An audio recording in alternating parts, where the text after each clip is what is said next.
ॐ अज्ञानतिमिरन्धस्य ज्ञानाञ्जनशलाकया चक्षुरुन्मिलितं येन तस्मै श्रीगुरवे नमः।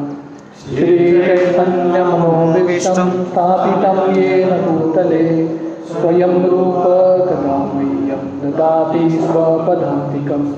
वन्देऽहं श्रीगुरो श्रीयुतापदकमलं श्रीगुरो वैष्णवांश्च श्रीरूपं साग्रजातां सहगणा रघुनाथान्वितं तं सजीवं साद्वैतं सावधूतं परिजनासहितं कृष्णचैतन्यदेवं श्रीराधा कृष्णपादान् सहगणान्विता श्रीविशाखान्वितंश्च।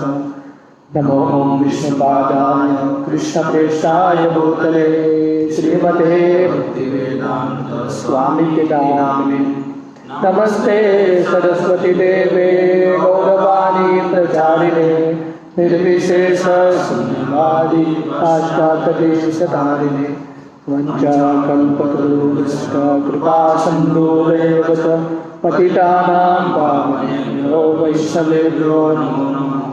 जय श्री कृष्ण चैतन्य प्रभु नित्यानंद श्री अद्वैत गदाधर श्रीवासादि गौर भक्तवृंद।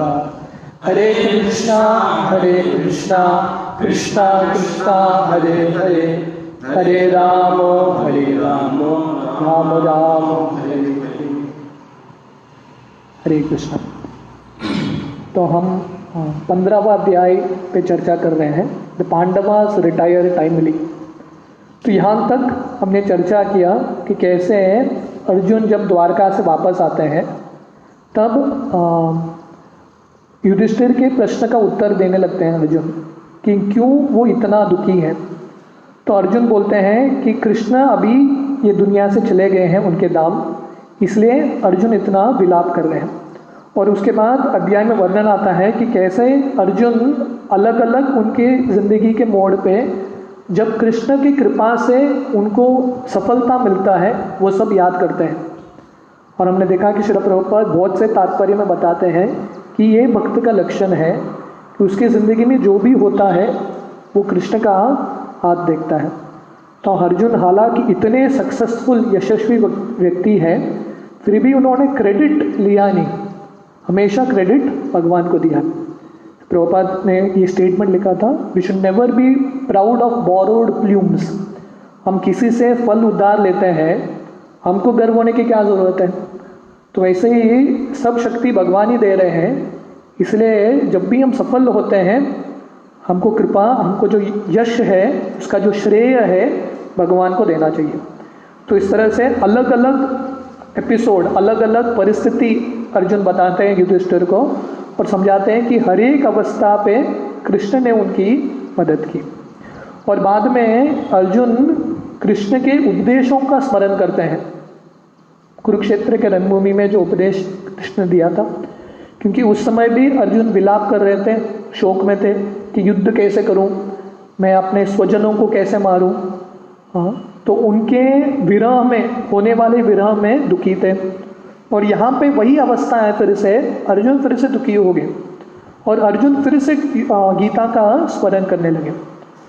तो ये बहुत इम्पॉर्टेंट पॉइंट है कि जब बार बार हमको गीता का स्मरण करना चाहिए, क्योंकि ज़िंदगी के अलग अलग मोड़ पे अलग अलग दुख आएंगे, अलग अलग कष्ट आएंगे। इसलिए गीता एक बार पढ़ने के लिए नहीं है, बार बार इसका स्मरण होना चाहिए। और गीता का स्मरण करके वर्णन आता है कि जैसे कुरुक्षेत्र के रणभूमि में अर्जुन का मोह नष्ट हो गया और फिर से वो उल्लासित हो गए, तो वैसे ही गीता का स्मरण करके, हालांकि इस बार कृष्ण नहीं है सामने, उस बार कृष्ण थे, इस बार कृष्ण नहीं है सामने, पर वही फायदा हुआ जो उस समय स्वयं कृष्ण से सुना था गीता, और अभी वही गीता का स्मरण करते हुए अर्जुन को वही लाभ हुआ और अर्जुन फिर से शोक से मुक्त हो गए। और उनको समझ में आया कि बाहरी दृष्टिकोण से कृष्ण मेरे साथ नहीं है, पर हमेशा कृष्ण है, क्योंकि कृष्ण सूर्य की तरह है। कभी कभी सूर्य हमारे आंखों के लिए ढक जाता है, ढल जाता है, पर सूर्य का कभी अंत नहीं होता। तब भौतिक सूर्य इतना शक्तिशाली है तो कृष्ण का कभी अंत नहीं होता। तो भक्तों के साथ कृष्ण हमेशा उनके हृदय में उपस्थित रहते हैं। तो कृष्ण का आस्वादन करने का, कृष्ण को अनुभूति करने का तरीका क्या है? कृष्ण का स्मरण, भगवान का हरिनाम, भगवान का कथा, भगवान का सेवा, ये सब करने से हमेशा भगवान के संग में रहेंगे। तो किसी ने प्रभुपाद को पूछा था, आपने कब कृष्ण को देखा? प्रभुपाद ने बोला, मेरा जिंदगी में एक भी समय नहीं था मैं जब कृष्ण को नहीं देखता हूँ, हमेशा मैं कृष्ण को देखता हूँ, क्योंकि कृष्ण के कथा का, कृष्ण के नाम का स्मरण करते रहते हैं। तो आगे टेक्स्ट 32, हमने 32 तक किया था। यहाँ पे वर्णन आता है कि जब युधिष्ठिर सुनते हैं कि कृष्ण चले गए उनके धाम, तो युधिष्ठिर भी तैयार करते हैं, मेरा भी अभी समय हो गया।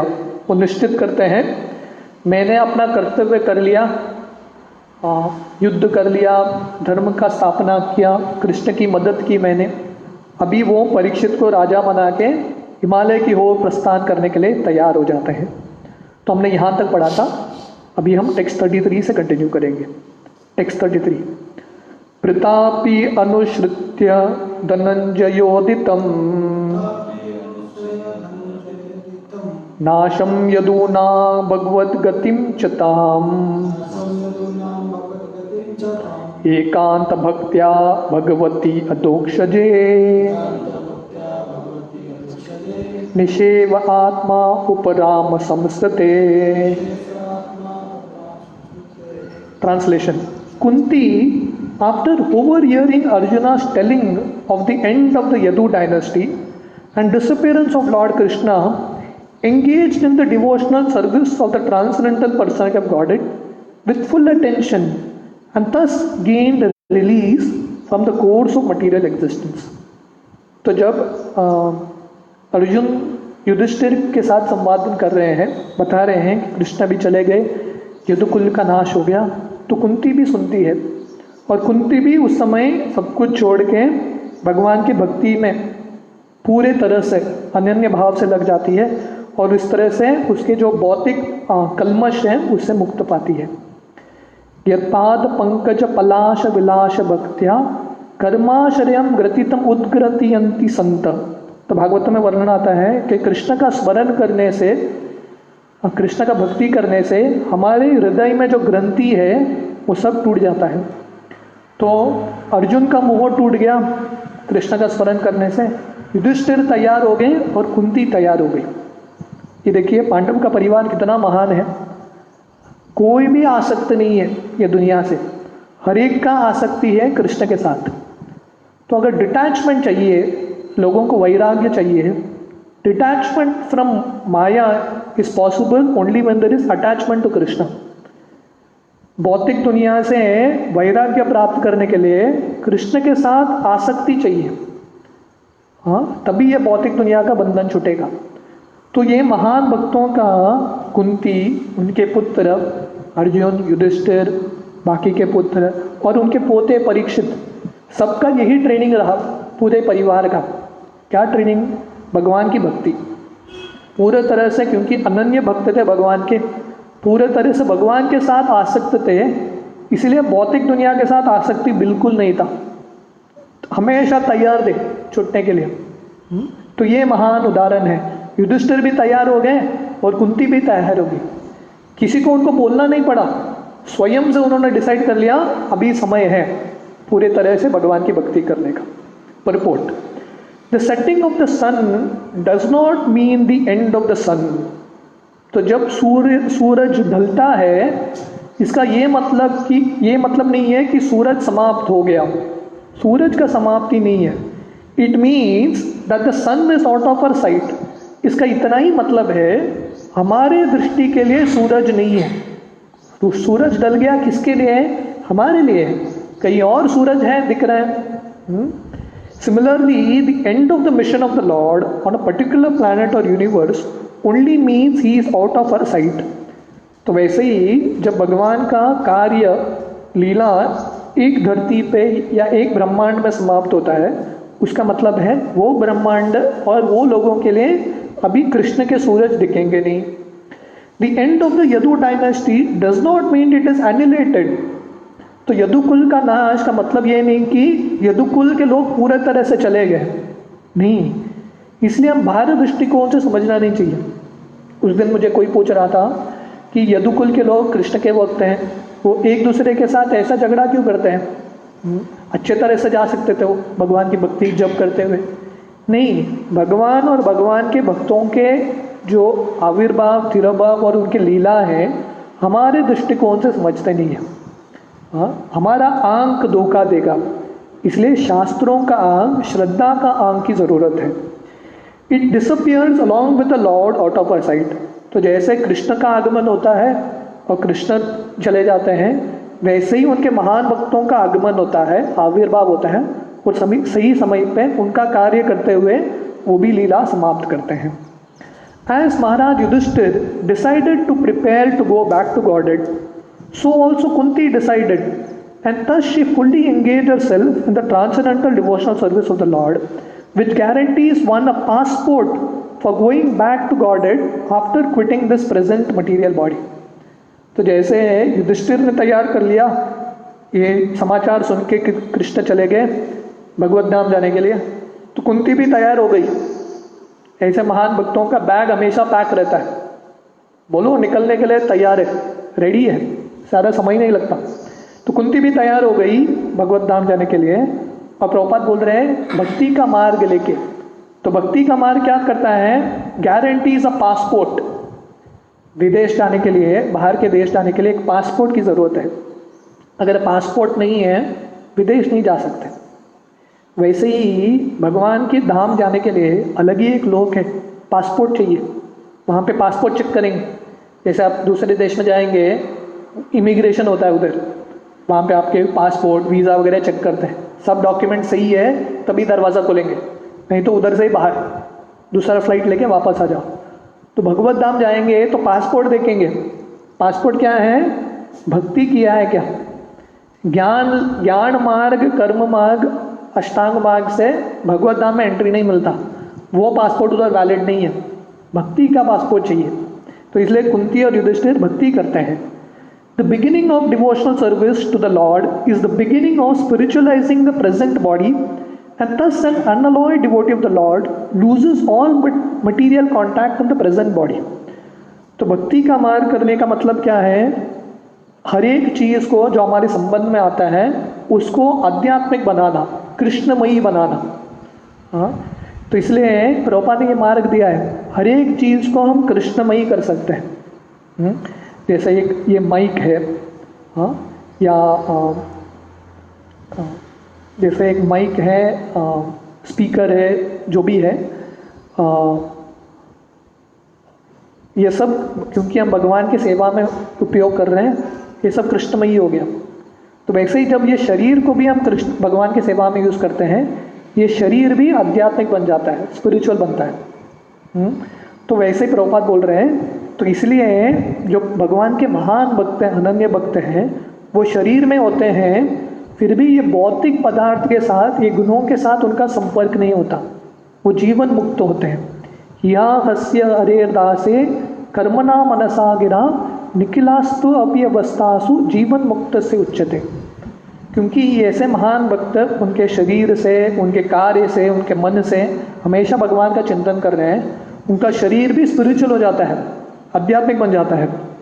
The abode of the Lord is not a myth as it is taught by the unbelievers or ignorant people, but one cannot reach there by any material means like a Sputnik or space capsule. जो भगवान का धाम है, यहाँ पे वर्णन आता है कि कुंती और युधिष्ठिर भगवान के धाम जाते हैं, जाने के लिए प्रयास कर रहे हैं, तैयारी कर रहे हैं। तो भगवान का धाम काल्पनिक नहीं है, कृष्ण काल्पनिक नहीं है, भगवान का धाम काल्पनिक नहीं है। जो कम बुद्धि वाले लोग वो सोच सकते हैं कि ये सब काल्पनिक है, ये सब भक्त पागल हैं, हरे कृष्णा जप करते रहते हैं, भगवत धाम बोलते रहते हैं, किसको पता सब इधर ही है, यही दुनिया सब कुछ है। नहीं, अगर ऐसा था तो युधिष्ठिर और कुंती जैसे महान व्यक्ति, सबसे सफल व्यक्ति उन समय के, इतने बुद्धिमान व्यक्ति भगवान की भक्ति थोड़ी ना करते थे, काल्पनिक चीज़ के लिए थोड़ी ना समय व्यर्थ करते थे। तो ये सब काल्पनिक नहीं है, भगवत धाम है अस्तित्व में, पर वहाँ जाने के लिए भौतिक मार्ग चलेगा नहीं। हम बोलेंगे एक स्पेस कैप्सूल बनाता हूँ मैं वहाँ पे जाने के लिए, नहीं, आध्यात्मिक मार्ग लेना पड़ेगा, तरीका अलग है। One can certainly reach there after leaving this present body, but one must prepare himself to go back to Godhead by practicing devotional service. तो ये शरीर छोड़ने के बाद हर कोई वो प्राप्त कर सकता है। यद गत्वा न निवर्तन्ते तद्धाम परमम मम, गीता में कृष्ण बोलते हैं जो भी भगवान की भक्ति करेगा ये शरीर छोड़ने के बाद फिर से ये जिंदगी में, ये दुनिया में नहीं आएगा, परम धाम, मध्य धाम, भगवान के धाम की प्राप्ति करेगा। तो ये करने के लिए ये जिंदगी में भगवान की भक्ति करना पड़ेगा, प्रिपेयर करना पड़ेगा, है कि नहीं? कुछ भी चीज़ के लिए प्रिपरेशन लगता है। एक इंजीनियरिंग एग्ज़ाम पास करना है तो उसके लिए प्रिपरेशन लगता है। चार्टर्ड अकाउंटेंट का एग्ज़ाम पास करने के लिए उसके लिए प्रिपरेशन लगता है। तो ऐसे ही भगवत धाम जाने के लिए, इतना महान लक्ष्य प्राप्त करने के लिए प्रिपरेशन लगता है। जब हम अच्छे से भक्ति में प्रिपेयर करेंगे तभी हमको, जैसे प्रभुपाद बोल रहे हैं, पासपोर्ट, भगवत धाम का पासपोर्ट स्टैम्प मिलेगा। That guarantees a passport for going back to godhead and Kunti adopted है। तो भगवत धाम जाने के लिए पासपोर्ट चाहिए। ये जगह से हर एक व्यक्ति चाहता है कि ऐसा जगह जाएं जहाँ पे जन्म नहीं है, मृत्यु नहीं है, हमेशा हमारे दोस्तों के साथ रहेंगे, परिवार के साथ रहेंगे, आनंद से रहेंगे, कुछ दुख नहीं होना चाहिए। वो दुनिया है, पर वो दुनिया जाने के लिए पासपोर्ट लगेगा, और पासपोर्ट क्या है? भगवान की भक्ति। तो युधिष्ठिर भी वो पासपोर्ट पाने के लिए तैयारी शुरू करते हैं भगवत धाम जाने के लिए, और कुंती भी शुरू करती है। टेक्स्ट 34, यायार्हत भुवो बारम ताम तनुं विजवावज कंतकम कंतकेनेव द्वयम चाप्शितु समम। Translation: The Supreme Unborn Lord Shri Krishna caused the members of the Yadu dynasty to relinquish their bodies, and thus he relieved the burden of the world. This action was like picking out a thorn with a thorn, though both are the same of the controller to the controller. तो यहाँ पे वर्णन आ रहा है कि कृष्ण जो अज है, यहाँ पे वर्णन आ रहा है, कृष्ण का एक नाम है अज। अज का मतलब है जिनका जन्म नहीं होता। कृष्ण अज है, पर परसों हमने जन्माष्टमी बनाया कृष्ण के जन्म का। तो ये एक अद्भुत भगवान का अचिंत्य लीला है। जो अज है, जिनका जन्म नहीं होता फिर भी जन्म होता है। क्यों? हमारे दृष्टिकोण से उनका जन्म होता है ताकि भगवान हम सबको उनके जो लीलाएं हैं वो सब देखने का अवसर दें, उनके जो गीता है वो सुनने का अवसर दें। तो ये जो अज है, जिनका जन्म नहीं होता, ऐसे कृष्ण वो क्या करते हैं, ये यदुकुल का, जो यदुकुल के उनके भक्त हैं, उन सबको अपना शरीर त्यागने का मार्ग बनाते हैं। और क्या है, एक दूसरे के साथ लोग झगड़ा करते हैं। यदुकुल क्योंकि इतना शक्तिशाली था, कोई यदुकुल को मार नहीं सकता था, इसलिए एक ही तरीका था यदुकुल को ये दुनिया से निकालने के लिए। क्योंकि भगवान चाहते हैं कि ये दुनिया में कोई भी आए, हर एक का समय पे उनको वापस जाना चाहिए। कि यदुकुल इतना शक्तिशाली हो गया था क्योंकि कृष्ण के पर्सनल परिवार था। तो कृष्ण को लगा मैं जाने के बाद यदुकुल इधर रहेगा तो शायद गड़बड़ भी कर लेंगे, इतना शक्तिशाली रहेंगे। तो कृष्ण को लगा नहीं, यदुकुल को भी जाना चाहिए। तो कौन मारेगा यदुकुल को? तो यदुकुल के लोग एक दूसरे के साथ झगड़ा करके वापस चले जाते हैं। जैसे सुत गोस्वामी उदाहरण दे रहे हैं, तो जैसे एक कांटा निकालने के लिए कभी कभी दूसरा एक कांटा लेना पड़ता है। जब जंगल में जाते हैं, एक कांटा घुसता है तो और एक कांटे को लेके पहले कांटे को निकालते हैं। तो वैसे ही यदुकुल जो अभी कांटे के जैसा बन गया था, ये दुनिया में बाहर बन गया था, तो बाकी यदुकुल के लोग और एक कांटे से सब कांटों को कृष्ण निकालते हैं, और इस तरह से सबका लीला समाप्त होता है। परिपोर्ट: Srila Vishwanath Chakravarti Thakur suggests that the rishis like Shaunaka and others who are hearing Srimad Bhagavatam from Sutta Goswami at Naimisharanya were not happy to hear about the Yadus dying in the madness of intoxication. तो बहुत सुंदर है। विश्वनाथ चक्रवर्ती ठाकुर लिखते हैं कि जब सुत गोस्वामी ये वर्णन कर रहे हैं कि यदुकुल के लोग एक दूसरे को मार के चले गए, तो शौनक आदि ऋषि को जो सुत गोस्वामी से सुन रहे हैं उनको अच्छा नहीं लगा। अरे कृष्ण के महान परिवार है कृष्ण का, ऐसा कैसा अंत हो गया? सुनने के लिए अच्छा नहीं लग रहा, बोलने के लिए भी अच्छा नहीं लग रहा। To give them relief from this mental agony, Suta Goswami assured them that the Lord caused the members of the Yadu dynasty to relinquish their bodies, by which they had to take away the burden of the world.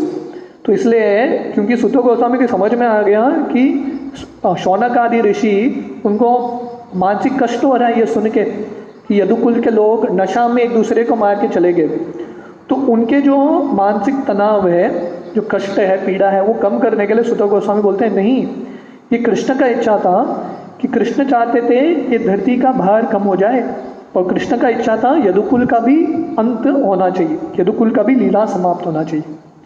The lord and his eternal associates appeared on earth to help the administrative demigods in eradicating the burden of the world. तो हम जानते हैं कि जन्माष्टमी से पहले, कृष्ण के आगमन से पहले ब्रह्मा जी धरती, गाय के रूप में बाकी सब देवता क्षीर सागर में जाके प्रार्थना करते हैं भगवान से कि आप कृपा करके आइए। तो भगवान आते हैं कृष्ण के रूप में, पर आने से पहले कृष्ण देवताओं को भी बोलते हैं कि आप लोग भी आइए मेरा मदद करने के लिए।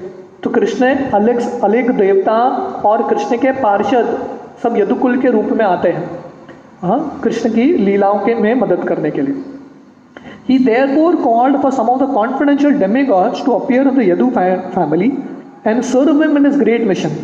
तो इसलिए कृष्ण ने देवताओं को भी बोला आप लोग भी आइए। तो ऐसा नहीं कि कृष्ण बोले ठीक है, देवता आके प्रार्थना किया भगवान से कि आप आके हमारा मदद कीजिए। भगवान नहीं बोले ठीक है आप लोग जाके अपना बेडरूम में सो जाओ स्वर्गलोक में, मैं संभाल दूंगा सब असुरों को। नहीं, कृष्ण क्या बोले, आप लोगों को भी आना पड़ेगा। तो भगवान की भक्ति में भगवान हमारा मार्ग सरल नहीं बनाने वाले हैं, भगवान मदद करेंगे पर हमारा कर्तव्य हमको करना पड़ेगा, भगवान पे पूरा थोप नहीं सकते। तो इसलिए कृष्ण के साथ अलग अलग महान देवता भी यदुकुल में जन्म लेते हैं। After the mission was fulfilled, the demigods by the will of the Lord relinquished their corporeal bodies by fighting among themselves in the madness of intoxication. तो अभी लीला समाप्त हो गया, जो मिशन था, कार्य था, समाप्त हो गया, धर्म की स्थापना हो गया, जितने भी असुर ले वो सब मर गए। तो अभी कृष्ण चले गए और यदुकुल का नाश करने के लिए कृष्ण क्या करते हैं, मद में इंटॉक्सिकेशन, जो नशा है उसके मद में एक दूसरे के साथ झगड़ा करके अंत हो जाता है। The demigods are accustomed to drinking the somras beverage and therefore drinking of wine and intoxication are not unknown to them. तो स्वर्गलोक में वर्णन आता है कि वहाँ पे भी एक नशा है, पर वो नशे को सोमरस बोलते हैं, हाँ? अलग ही एक नशा होता है वो। तो क्योंकि स्वर्गलोक में देवताओं को नशा पीने का थोड़ा आदत होता है, तो इसलिए यहाँ पे भी थोड़ा नशा कर रहे हैं, वो आदत छुटानी भगवान के, हालांकि उन्होंने भगवान के साथ संपर्क किया, वो थोड़ा बहुत आदत रह गया। Once the sons of Kuvera fell in the wrath of Narada for being intoxicated, but afterwards they regained their original forms by the grace of Lord Krishna. तो वैसे ही 10वें स्कंद में वर्णन आता है कि कुबेर के पुत्र मणिग्रीव और नलकुबेर वो भी नशा करने लगे मंदाकिनी गंगा में, और नारद मुनि की कृपा से उनको श्राप मिलता है और वापस जाके कृष्ण का दर्शन मिलता है। We shall find the story in the 10th canto. तो ये दो कहानी है नलकुबेर मणिग्रीव का 10वें स्कंद में आता है। पर कहने का मतलब है कि देवताओं में ये सोमरस पीने का आदत है। For the supreme lord, both the asuras and the demigods are equal, but the demigods are obedient to the lord, whereas the asuras are not. तो भगवान के लिए हर कोई सम है, हाँ, न मे द्वेषोस्ति न प्रियम। भगवान बोलते हैं कि मेरा कोई प्रिय नहीं है और मैं किसी से द्वेष नहीं करता। तो भगवान के पुत्र असुर भी हैं और सुर भी, देवता और दानव दोनों भगवान के पुत्र हैं, पर फर्क क्या है, देवता जो है भगवान के अनुसार उनका जिंदगी चलाते हैं, भगवान के उपदेशों का पालन करते हैं, और असुर जो है भगवान से हमेशा विमुख होके भगवान के जो विरोध करते रहते हैं हमेशा भगवान के उपदेशों का, इच्छाओं का। Therefore, the example of picking out a thorn by another thorn is quite befitting. One thorn which causes pinpricks on the leg of the Lord is certainly disturbing to the Lord, and the other thorn which takes out the disturbing elements certainly gives service to the Lord. तो जब जो दानव हैं भगवान के शरीर पैर में एक कांटे की तरह है, जो असुर हैं, वो कांटे को निकालने के लिए और एक कांटा जो देवता है वो भी आते हैं और ये कांटे को निकालते हैं। So although every living being is part and parcel of the Lord, still one who is a pinprick to the Lord is called an asura, and one who is a voluntary servitor of the Lord is called a devata or demigod. तो हालांकि देवता और असुर दोनों भगवान के ही पुत्र हैं, पर जो असुर क्या है, भगवान के पैर में कांटे हैं, भगवान को दर्द देते हैं, और भक्त क्या है, भगवान के पैर के ये कांटे को निकालते हैं, ये दर्द को कम करते हैं। ये भक्त है। भक्त का चिंतन क्या है, हमेशा भगवान खुश होने चाहिए। Krishna should be happy. जैसे भागवत में वर्णन आता है कि जब कृष्ण वन में जा रहे थे चलने के लिए, गाय चराने के लिए, तो कृष्ण यशोदा को बोलते हैं, यशोदा उनके लिए चप्पल बना के दे रही थी, अच्छा फर्स्ट क्लास। तो कृष्ण बोलते हैं मैं चप्पल पहनूंगा, पर एक कंडीशन है, सब गाय चप्पल पहनने चाहिए। तो कितने गाय थे? 9 लाख गाय थे, और गाय का 4 पैर होता है, तो कितना चप्पल बनाएंगे? तो यशोदा बोले बहुत मुश्किल है। तो कृष्ण बोले मैं भी नहीं चप्पल नहीं पहनूंगा। पर गाय भगवान से इतना प्रेम कर रहे थे, रात को गए सब गाय वृंदावन के वन में, और जितने भी पत्थर है, कंकड़ है, सब कुचल के सॉफ्ट रेती बना दिया। अभी भी आप वृंदावन जाएंगे, वहाँ का जो रेती है बहुत सॉफ्ट है। क्यों? क्योंकि कृष्ण के जो भक्त हैं वो हमेशा चाहते हैं कि कृष्ण के पैर में कुछ कष्ट नहीं होना चाहिए। गोपियाँ हमेशा कृष्ण के, जब उन्होंने वो सोचते थे कि कृष्ण बिना चप्पल के चलते हैं, गोपियों को हमेशा दर्द होता था, अरे कृष्ण के पैर में कांटा घुस गया। तो ये भक्त का चिंतन है कि कृष्ण के पैर के कांटे को निकालना। ये जो कांटा है असुर की तरह है। In the material world the devatas and asuras are always contending, and the devatas are always saved from the hands of the asuras by the lord. तो ये दुनिया में हमेशा संघर्ष है। संघर्ष किसका? दैवी असुर संपदा, दैवी प्रकृति और आसुरिक प्रकृति का संघर्ष है। हमेशा शाश्वत काल से ये संघर्ष चलता रहता है, कृष्ण के समय से, कृष्ण के समय के पहले, और अभी भी ये संघर्ष चलता रहता है, असुर और देवताओं का संघर्ष। पर गीता, महाभारत और जितने भी पुराण हैं, हम उससे एक सीख सकते हैं कि जो भक्त हैं भगवान उनकी मदद करते हैं। असुर कितना भी शक्तिशाली रहेगा, भगवान का हाथ हमेशा अपने भक्तों के ऊपर है, अभय हाथ। Both of them are under the control of the Lord. The world is full of 2 kinds of living beings, and the Lord's mission is always to protect the devatas and destroy the asuras whenever there is need in the world, and to do good to both of them. तो ये संघर्ष हमेशा चलता है असुर और देवताओं के बीच में, और भगवान का कार्य है कि हमेशा देवताओं की मदद करना और इस तरह से असुर को मारना। पर इसमें भगवान कल्याण दोनों को करते हैं, देवताओं का भी कल्याण होता है और भगवान जिन असुरों को मारते हैं उनका भी कल्याण होता है। तो इस तरह से सुत गोस्वामी वर्णन कर रहे हैं कि कृष्ण के चले जाने के बाद यदुकुल के लोग एक दूसरे के साथ झगड़ा करके उनका लीला समाप्त हो जाता है। तो हम टेक्स्ट 35 से आज शाम को देखेंगे। हरे कृष्ण।